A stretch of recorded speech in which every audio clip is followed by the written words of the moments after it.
I wrote the book, The Sense of Urgency, because it's very clear to me that it's becoming increasingly important to organizations everywhere, and that for a variety of historical reasons, most of us don't understand it. It's not there, and it's not there because people don't want it. They just don't understand that they need it.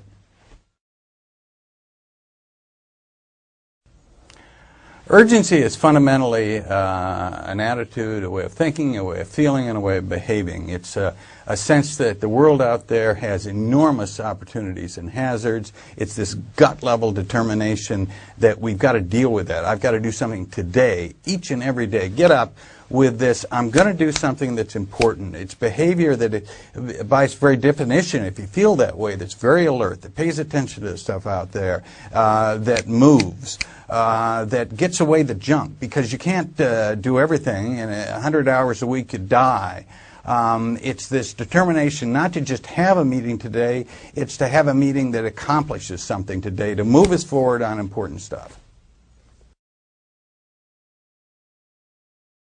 The fundamental reason we need urgency is because the rate of change is going up. Everybody says that. Very few people believe it. If you look at the data, though, all the way from number of patents filed, M&A activity, all kinds of global activity, it's going up like that. It's not even linear. And the faster the world moves, the more you need to change. And what we've found again and again and again is that right at the beginning of successful change is you get a sense of urgency going. And if you don't, everything slows down, everything is tougher, everything's more frustrating. Hence, rate of change is up. This is very important. Fundamentally, urgency benefits managers because it starts to get the type of behavior they need to deal with the kind of environments they're dealing with these days.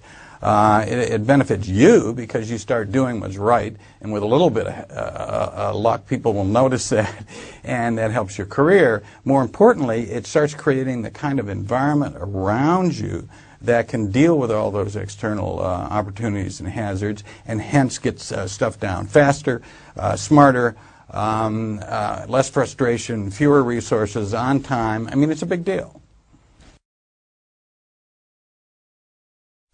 One of the problems of why we don't have enough urgency is people look in their organizations and they see something that you might call a false sense of urgency. It's not a true sense.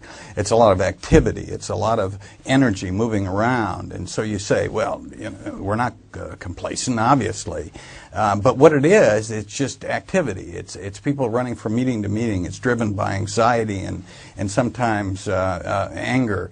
Urgency is so different than that because it is determined by this kind of gut level wanting to move now, win.